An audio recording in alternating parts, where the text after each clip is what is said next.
Greetings, Earthlings! Before we start exploring, don't forget to like, comment, and subscribe, wherever you're listening. It helps more people find the show and supports our mission of making science accessible to everyone. You're here with DJ Stellar Cloud. Thank you for tuning in. Welcome back to the Exploring Your Universe radio show. Exploring Your Universe is UCLA and LA County's largest science fair. This year, I'm so excited to announce we are officially commencing on November 2nd from 12 to 5 in the Court of Sciences. You're listening to DJ Stellar Cloud and DJ Sarah Michelle Gellar. DJ Sarah Michelle Gellar, aka Ben Paul, is one of my favorite people. He is the Director of Communications for the Division of Physical Sciences here at UCLA, and he's written some of my favorite articles of all time. Did I get your job title correct? Yeah, you did. That's so nice to say. Thank you. Okay, well, outside of that, you are also one of the staff support members for EYU. You've been helping us out now for 3 years? This will be my third year, yeah. And you basically help make us sound better because sometimes when I talk, it's very stream of consciousness and a little bit of a mess. Well, I appreciate that. This is my first time on a podcast. I was expecting, since it's a podcast, for us to be talking about the Illuminati or something. But I guess we can talk about EYU instead. Well, people always ask me about stuff like that anyway, because as you know, I look for aliens. That's right, yeah. Get all the conspiracy stuff. But our listeners want to know, like, your role in EYU, what makes you so passionate about it, what makes you passionate about science communication. Yeah, so I've been working in science communication for about 10 years. Trigger warning, I was at USC for about 7 years before I came here. I did see that on LinkedIn. Yeah, but I grew up a UCLA kid. I've been involved in UCLA since I was a really, really young kid. So I'm very happy to be back here. And so a lot of what I do is help all of these wonderful student volunteers to craft the messaging and the strategy around promoting the event. There's a lot of strategic communication that goes into that, a lot of strategizing around what we want to highlight, what we want to promote, how we want to promote it, who we want to promote it to. So that's kind of what I do. I do want to emphasize it's very much a support role. You guys do almost everything yourselves. Oh, stop. No, our support staff are so important. There's a few reasons why. UCLA is a huge bureaucracy, and so oftentimes grad students don't have the same privileges that staff or faculty may have. So our staff really always step in, and sometimes they are our human meat shields. So thank you for always shielding us from the big organization that is UCLA. Yeah, I will say that's the thing. One thing I've learned about working at universities for so long is sometimes because it is such a big bureaucracy, it's so important who you know, because you can sometimes bypass so many frustrating experiences just by calling up the right person.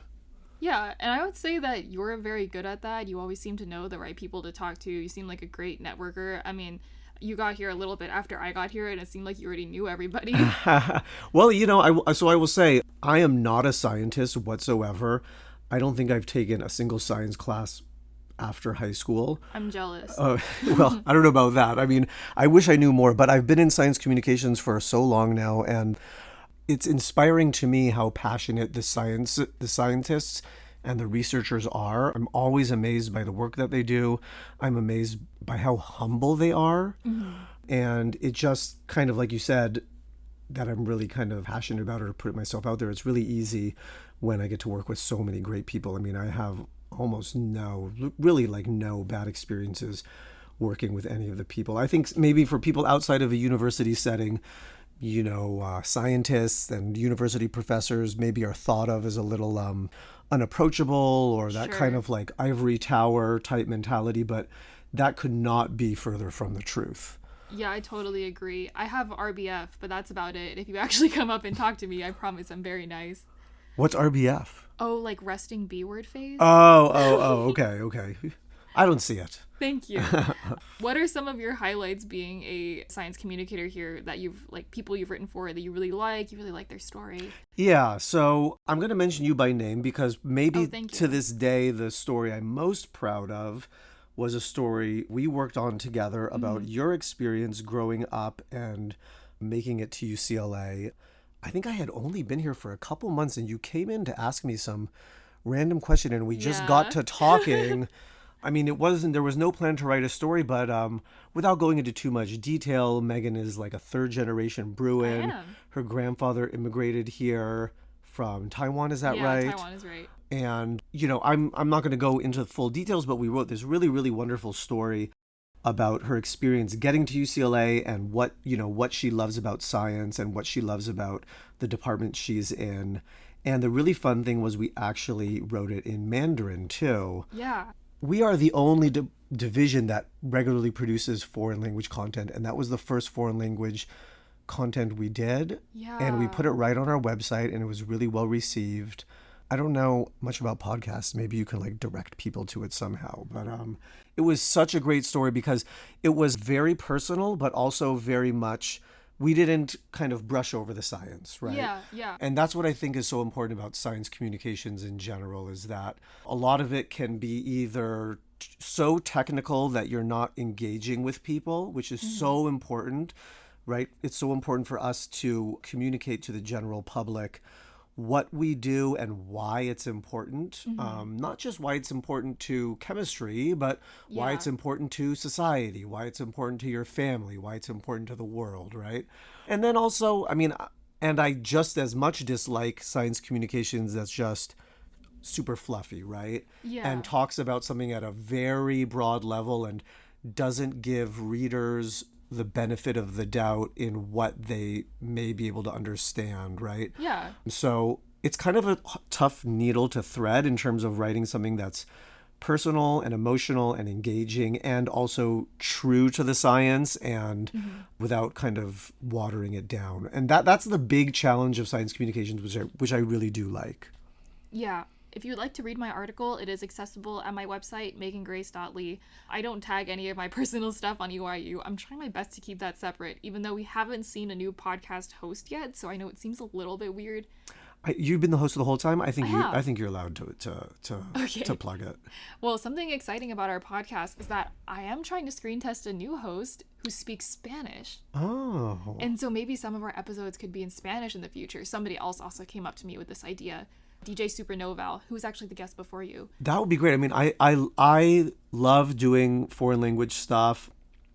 Obviously, UCLA is such an international school, but Yeah. I think the other thing people don't think about is that the LA region is such a diverse region. I think there's something like, don't quote me on this, but I think the LA region has something like 2 million people who speak a language other than English as their first language. Wow. So, it's a great opportunity for us to reach a lot of people right here in our own backyard, know. Well, for our listeners, could you please define science communication? I think these two words people know very well, but put together, they mean something a little bit different. Yeah, I would say so. It could be quite challenging too. I think that I have benefited from not being a scientist myself. Sure. Because, a lot of times I'll meet with people and I'll say, well, tell me about your research, and I'll get a very kind of academic straight out of the research journal explanation. And obviously there's nothing wrong with that, but it does help for me that I simply literally don't understand what people are saying to me half the time. I have to ask them, what do you mean by that? Or is it like this? Is it like that? I ask so many questions. And I do think that actually helps the people I'm speaking to think about their work or think about presenting their work in a different way too. So would you say that science communication is the art of presenting science in an understandable way? Well, I don't know if I would call it an art. That's very generous. I think it's an art the way you do it. But I do think that science communications is quite unique in that you're taking something that is very inaccessible, simply, honestly, not just the content, right? Most people, maybe they took some science classes in college, but if you're not a scientist, you're not going to know that much about chemistry or biology or physics or whatever. Yeah. But on top of that, each one of these disciplines has their own language that people don't even know. Like when I was at USC, I worked in the electrical engineering department, and they had a term there, noise. Oh, yeah. Which you probably work with something like that too, noise. right? So noise kind of has to do with when there's some sort of something lost in communication between a sender and a receiver.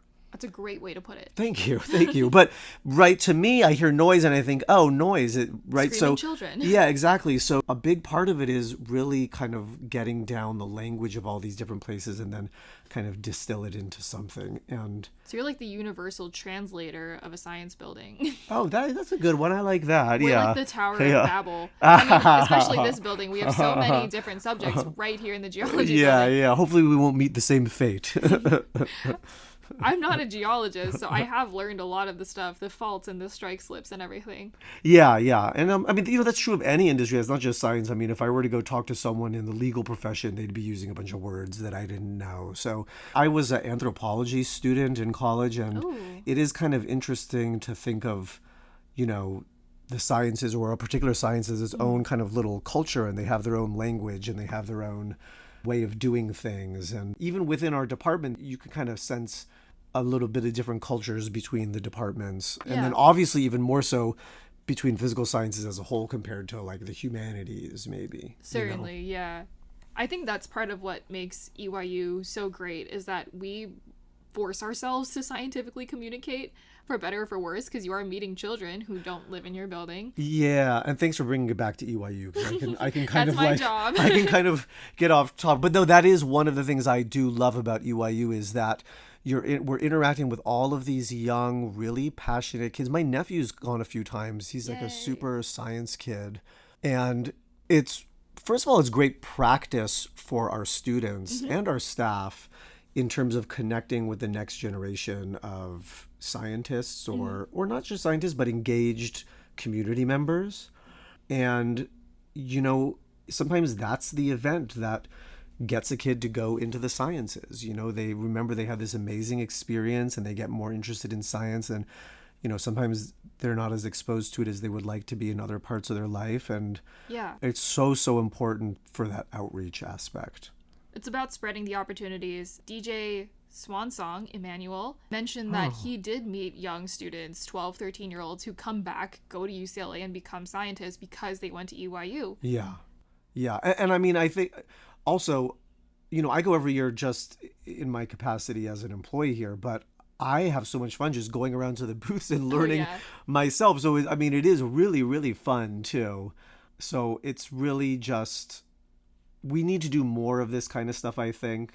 And it's kind of like one of those early intervention, but like positive early intervention, I think that's kind of an interesting way to look at it, like early intervention of getting kids interested in science. Yeah, I mean, I think it's very fair to acknowledge that not every child has the same access to science, and we can be part of the movement that sort of exposes more children to science at this early age. Yeah, I mean, every day when I'm around the scientists here, I think back to myself, God, why didn't I pay any attention in chemistry? Why didn't I learn a single thing? It's because no one made it cool. No one made it. No one made it really interesting. I think some kids benefit from having amazing science teachers, and that's great. But some kids, maybe it's not that the teacher is not good, but maybe the teacher's strength isn't in inspiring people that need a little bit of the push. Or there's also the issue of access to resources at different schools, so. I mean, there's some amount of luck, too. Like, most other kids in my AP Physics class weren't a big fan of my teacher, but I loved her personally. Right, yeah. She was my kind of girl. Yeah, that's true. I regret all the time that I didn't try harder in the sciences. Well, you are out there making more of a difference for science than many people who did try harder in science, so I wouldn't feel bad about that. Maybe so. I think I did find my little corner to work out of, yeah. Anything else about EYU that you want to bring up before we shift gears? I think that's all I have. It's going to be a great event this year, just like every year, and I'm really looking forward to it. Thank you. It is my first year as president, so to hear so many people looking forward to it inspires confidence. It's going very smoothly. Great. Okay, so now we're going to sort of talk about your life story, maybe in a little bit more detail. How did you become DJ Sarah Michelle Gellar? For our listeners under 20, who is Sarah Michelle Gellar? She is the star of Buffy the Vampire Slayer. Slay. Yeah. She's amazing and cool. Did you grow up watching Buffy? I watched it a bit. I just honestly thought it was kind of a silly sounding DJ name. No, I love that. I love the three names. Yeah. Because I go by all three names, so I do love that for you. But you and I are very similar in that we were both UCLA children. Yes, yeah. So I grew up in UCLA Graduate Student Housing. I lived there for Gosh, I was there for 12 years. And to be honest, I don't know if this is, well, maybe I will share it because I want to pressure them to publish it. I wrote an article for UCLA Magazine about my experience growing up at UCLA. And it was supposed to be in the last issue, but they canceled the summer issue of the magazine. Bruh. Okay. Yeah, so I'm hoping it'll be in the next one. But what I always, I mean, honestly, this is not an exaggeration. Growing up in UCLA Graduate Student Housing was probably the most impactful experience of my young life. So for anyone that doesn't know, UCLA has these huge apartment complexes down on Sepulveda and National, Sepulveda and Sawtelle. I believe it's called family housing. UCLA Family Housing. Yeah, I think when I was here it was called Married Student Housing, but now it's called Family Housing. It's called family housing because you don't have to literally be married anymore. It's just like... Oh, yeah. okay. We moved away from the more traditional family labels. You just have to have a shared bank account. Okay. Well, when I was there, let's see, I moved there in 1986. And at the time, this is probably true today, but at the time, most of the married graduate students were international students. Yeah. So I grew up with this revolving door of friends from all over the world, right? Brazil, Mali, South Africa, Poland, Nigeria. I mean, the list goes on and on and on. My grandparents were some of them. Yeah. Way before you. Yeah, but we probably lived in the same buildings. Yeah. I'll find some pictures of myself as a little kid there to show you later.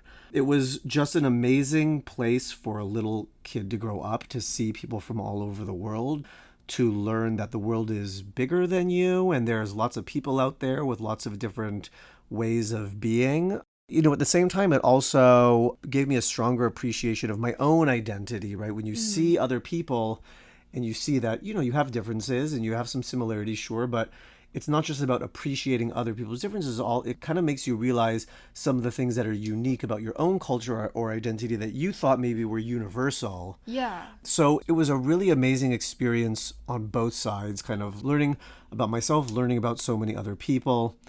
And then, I mean, I just grew up on the campus. My mom still works here. What? My mom's worked here for 35 years. How have I never met her? Oh, you should meet her sometime. She's great. She started as an administrative assistant for a tiny research group, which was called the Language Resource Program. It was one researcher, her, and one graduate student. Love that. Grassroots. Yeah, and she's now an assistant vice provost in the International Institute. What? Yeah, and I mean, people know her. I mean, I'm in meetings all the time. People say, Ben Paul, are you related to Catherine Paul? Wait, that's so funny. I didn't know you were such a Nepo baby. Yeah. I guess I am, yeah.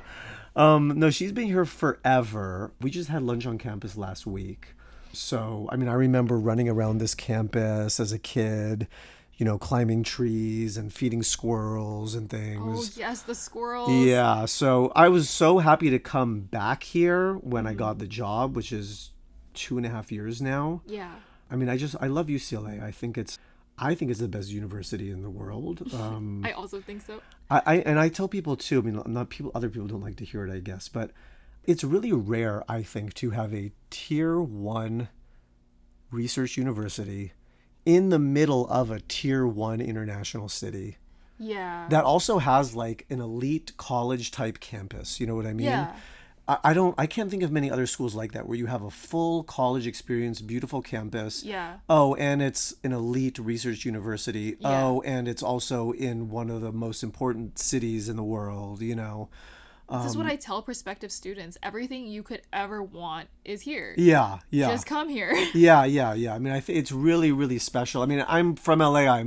I'm maybe a bit biased, but I think that UCLA is really, really unique in that way. Really unique. So you're from LA because your dad was in grad school here? Yeah, that's right. My dad was a perennial PhD student in the geography department. So like I said, we lived in married student housing for like 12 years. But I've been here most of my life. Nice. Yeah.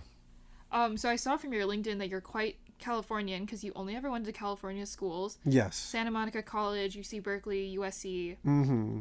Boo Trojans, by the way. But you randomly speak Mandarin. I do speak Mandarin. Well, I lived in Shanghai for about 5 years, actually. Yeah. So I can speak Mandarin. Gosh, I'm a little rusty, but I do speak it. Don't ask me to read or write it. Okay, that's funny. I can only read and write. Oh, really? Because my accent is so non-understandable. Well, so my daughter was actually born in China, and she's been in neither one. Her mom is also not Chinese background, but Sure. she's been in Mandarin immersion school since she was in preschool. Oh. And she spent the first 2 years of her life in China. She's in 8th grade now. Yay. And she makes fun of my Chinese all the time. Like the tones are so hard, right? Sure. And she makes so much fun of my tones and pronunciation. She'll be like, it's shui. And I'm like, yeah, shui. And she's like, no, shui. I'm like, yeah, shui. I'm never speaking Mandarin in front of your daughter. Oh, she's very good. I'm very proud of her. Yeah. And she's in a local USD school learning Yay. Chinese. But yeah, no, I honestly, I need to keep it up more, but I do love it. So that brings me to my next point. You are our first parent on the show.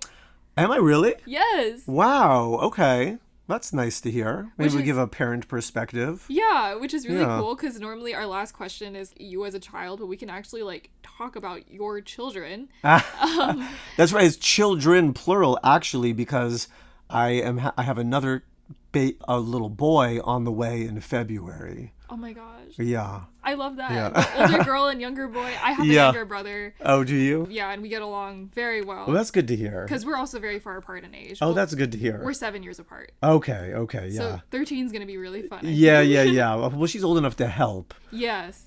Okay, so I'm the first parent. That's interesting. I mean, I guess I would say that I think about EYU as a parent. Yeah. And I've taken my like I mentioned, I've taken my nephew. Yeah. And it's just great to see from the perspective of a parent, all these kids having so much fun with their friends and family, learning together.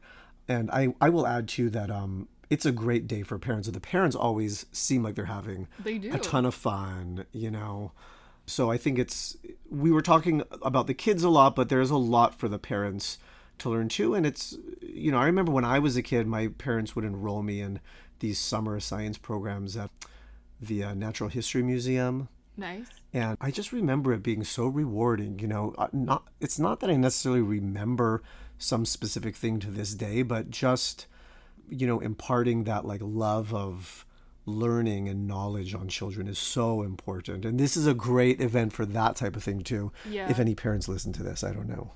I don't know who listens to this. It does get views. I don't know who they are. Thank you for listening. But I think it's just really magical for a child to see an adult so passionate about their field, no matter what that field is. And that's one of the big joys of EYU. But I did want to say it's really funny. You're our only parent. It's not selection bias. It's just most grad students don't have kids yet. Sure. We simply can't afford to have children Oh, right yeah. now. And so it makes us often very bad at planning for our target audience. 'Cause you're our target audience. Oh, that's a good point. Right? I guess I am your target audience. Ooh, wow.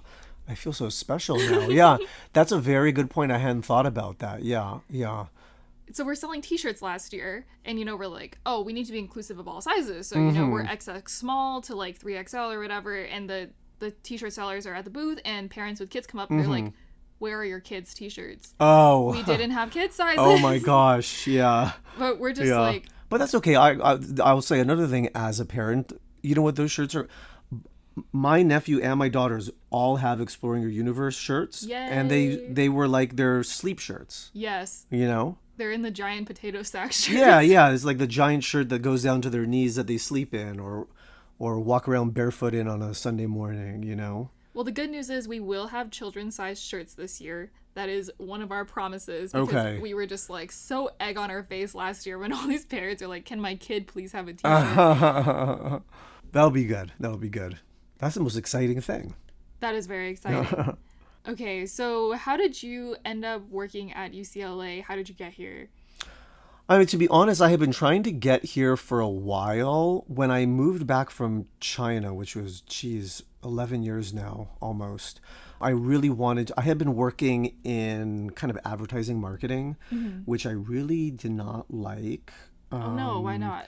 I just found it to be a bit too mercenary. Is it like Mad Men?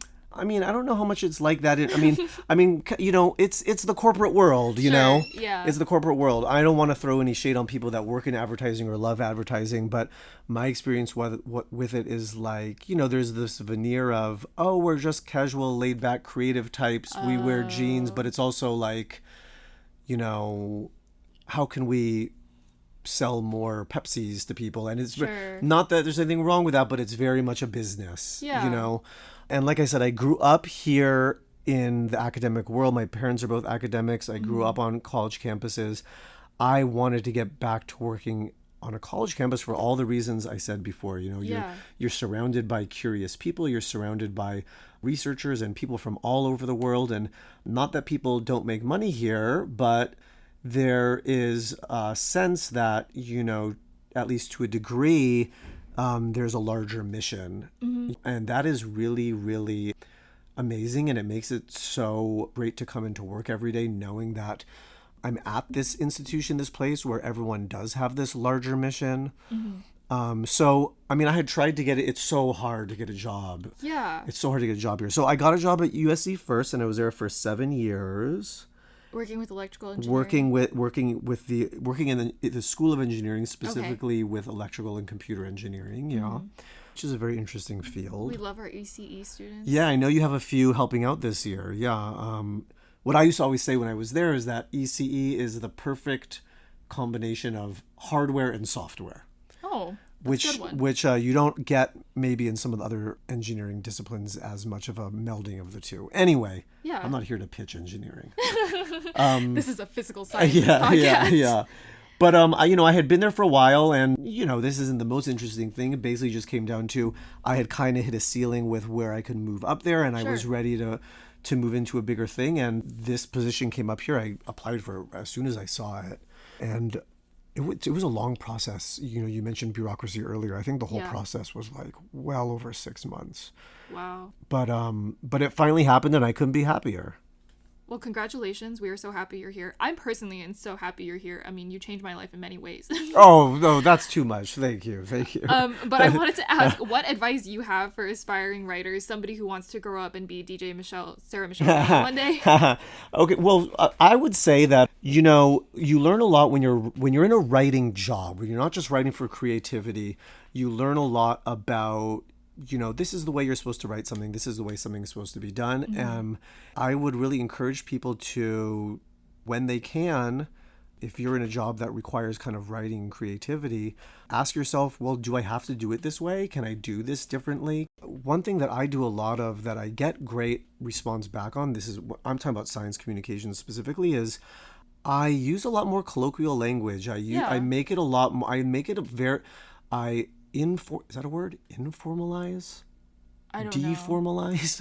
know. They'll know what we're trying to say, and we're not typing. So Yeah. spell check right now. I found that it's not to say that you're dumbing down the language, but less formal language is really important. But really the big thing I would say is, ask yourself, well, what if I do write this in this way that no one told me I can't write it in? Maybe this would be interesting. Because ultimately, when it comes to communication writing, for sure, science communication writing, it has to be interesting and engaging. Yeah. Especially with everything out in the world that we're bombarded with every day, for our attention, it has to be interesting. And if someone picks up an article and it's like the same kind of opening and the same kind of formula and the same kind of language, that can get a little less interesting. So I would just really encourage people to, if you really love writing, I would encourage you to don't find yourself in a job that doesn't allow you to be creative, to experiment. Yeah, to experiment. Method. Yeah, exactly. Because, it's not, science communications is not copywriting. Yeah. And if you find yourself feeling like you're doing too much copywriting, then maybe you need to ask yourself, am I really doing the kind of communications and writing I want to do?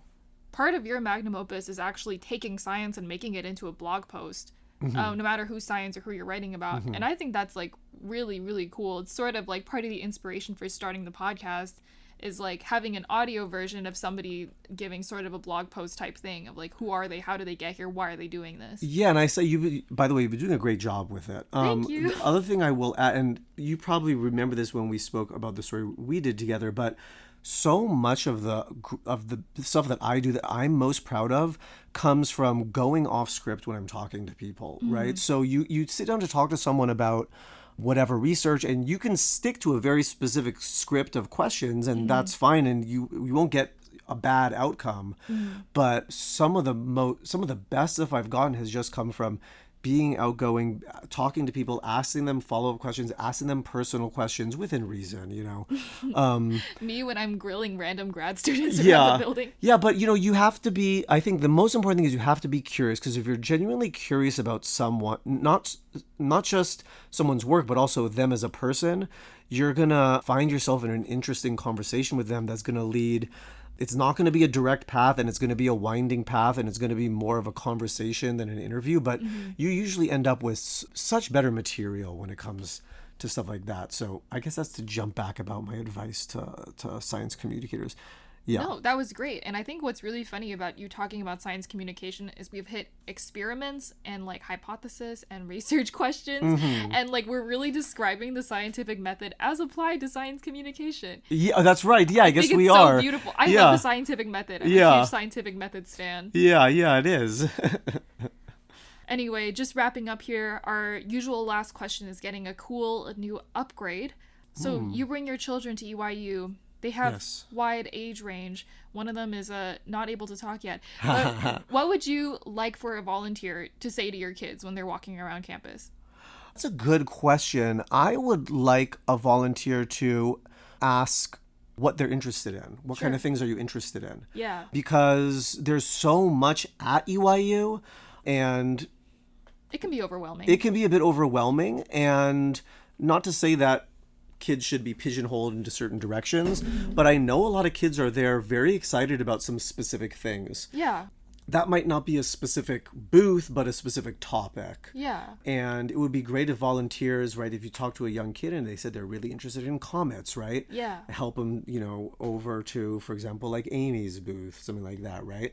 Amy is Professor Meinzer of the EPSS department. We love Amy here. Yes, thanks for clarifying that, yeah. So that I think would be really, really useful. Great. Yeah. That is what we do at the info booth, actually. Oh, okay. Well, then I've been no help at all. Well, no, we just always want to know, like, what people have to say about this. Normally, it's like, what would you say to your inner child? Do you know what you would say to your inner... what would I say? I'm trying to, like, spin it around because you're a parent, but we can talk about this, too. Wait. So if I understand the question correctly, it's like, what would I say to my inner child? Yeah. If I was a volunteer? Yeah, like, what would you have wanted to hear? Because normally we have scientists on here, and a lot of them were missing that confidence boost. So I always want to know, like, what should we be saying to the kids to give them the confidence boost? Oh, to give the kids confidence to, like, go out there and see what they want to see. Literally anything. This question's very open-ended. Somebody said, please give me a snack. I was always hungry. Honestly, I think what would be really great is to go up to kids and just tell them, we're so excited that you're here. Aww.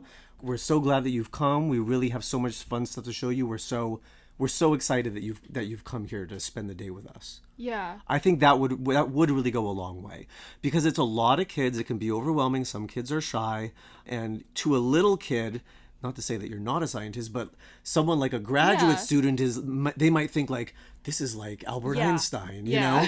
So I think that would be great, like maybe even get down on their level and just say how excited you are that they're here to learn with us. Have you seen RuPaul's Drag Race? I love RuPaul's. I watched it with my daughter. No, this question is inspired by when RuPaul holds the baby pictures of the queen on the day before the finale. Yeah. That's why I love asking it. Oh, I love that show. Also, funny side note, I was in a situationship and I mentioned I had insecurities at work, and the guy said, how could you be insecure? You're a grad student. And I was like, this is ridiculous. But it's exactly what you're saying. Yeah. I think it's really true, but that's true of everyone in general. Everyone thinks that people are, we put maybe other people on a pedestal because we don't know that world so much. That's something I've learned just that I've gotten older too, that like when you're younger, you think, oh, the 30-year-olds, the 40-year-olds, they have know. It all figured out. Nobody knows shit. Yeah. But for a kid, for sure, right, looking up at these scientists as they consider, or even if they know they're college students. I remember when I was a kid, a college student was like absolutely. like an inaccessible, godlike person. Yeah, they know everything. Yeah, so I think that would be really helpful, yeah. Well, thank you so much for joining us. This was so much fun. Where can people keep up with you or your writing? Oh my gosh, honestly, I don't have anything. Please follow UCLA Physical Sciences. Yeah, on you know what? Go to Instagram. our website. Oh yeah, yes, there you go. That's a good one. I thought I was the communications director. Yeah, UCLA Physical Sciences on Instagram. That would be helpful. We post some stupid stuff there sometimes. It's really funny. You're really funny. The other day, Wesley, who's our communications chair, texted me and said, Ben is so funny. I didn't know Ben was so funny. I try to have fun with that. I don't want, I just don't want us to have like another kind of Instagram account that's just constantly posting updates about events, Yeah. Although we do that too. Sorry, the Explore Your Universe page is a page that is always posting about events. Well, it's one event. but that's a account for an event. Yes. Please follow the Explore Your Universe account too. Anything else you want to say to our listeners before we log off? No, that's it. Thanks for listening. I had a great time. Great. Thank you so much for joining us. This is DJ Stellar Cloud and DJ Sarah Michelle Gellar. with that, never stop exploring.